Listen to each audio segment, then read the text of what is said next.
तुम्ही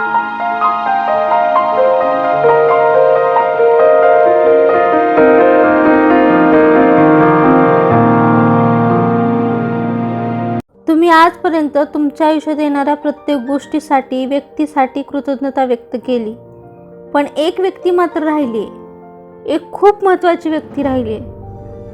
तिच्याविषयीच आजच्या व्हिडिओमध्ये आपण कृतज्ञता व्यक्त करणार आहोत. चला तर मग पाहूया नेमकी ती व्यक्ती कोण आणि तिच्याविषयी कृतज्ञता व्यक्त करणं हे काय इतकं महत्त्वाचं आहे.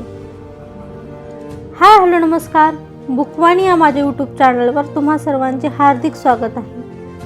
आज आपण रॉन्डा बर्न लिखित द मॅजिक या पुस्तकाचे मराठी अनुवादित पुस्तक जादू या पुस्तकातील 27व्या दिवसासाठीची जादू अनुभवण्यासाठी नेमकी कोणती कृती करायची ते आपण पाहणार आहोत. गेले 26 दिवस आपण आपल्या आयुष्यात येणाऱ्या प्रत्येक गोष्टीसाठी कृतज्ञता व्यक्त केली, त्यामुळे आपलं आयुष्यही बदललं. या सगळ्यात मात्र आपण एका व्यक्तीविषयी कृतज्ञता व्यक्त करायचं राहून गेलं. ती व्यक्ती म्हणजे कोण जाणून घ्यायचे. ती व्यक्ती म्हणजे कोण तर स्वतः आरशासमोर जाऊन उभे राहा.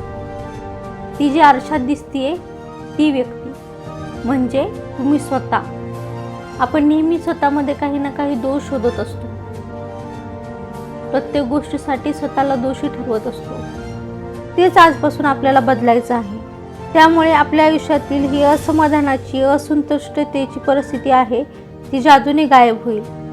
नकारात्मक भावनांमुळे आपल्या आयुष्याचं जे जास्त नुकसान झालं आहे ते इतर कोणत्याही गोष्टीबद्दल किंवा व्यक्तीबद्दल वाटणाऱ्या भावनांपेक्षा स्वतःबद्दल ज्या भावना वाटतात, स्वतःबद्दल जे आपण अनुभवतो त्यामुळेच होतं.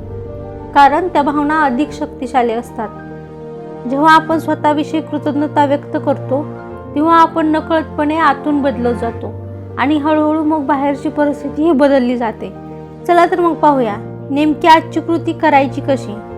जादूची कृती क्रमांक 27, जादूचा आरसा. जादूची कृती क्रमांक 27, जादूचा आरसा. यातील पहिली पायरी, तुमच्या वरदानांची मोजणी करा. 10 वरदानांची यादी करा.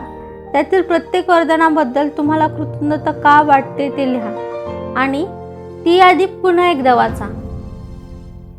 आणि प्रत्येक वरदान वाचल्यानंतर त्या वरदानाबद्दल शक्य होईल तेवढी कृतज्ञता व्यक्त करा आणि आभारी आहे, आभारी आहे, आभारी आहे हे जादूचे शब्द उच्चारा. यातील दुसरी पायरी, आज दिवसभरात तुम्ही प्रत्येक वेळी आरशासमोर उभा राहिल्यानंतर यापूर्वी कधीही व्यक्त केली नसेल अशा भावनेने आभारी आहे हे जादूचे शब्द उच्चारा. यातील तिसरी पायरी, तुम्ही जेव्हा आरशात बघता तेव्हा स्वतःबद्दल कृतज्ञता का वाटते अशा 3 गोष्टी सांगा. यातील चौथी पायरी, रात्री झोपी जाण्यापूर्वी तुमचा जादूचा दगड हातात घ्या आणि दिवसभरात घडलेल्या सगळ्या चांगल्या गोष्टीबद्दल आभारी आहे हे जादूचे शब्द उच्चारा.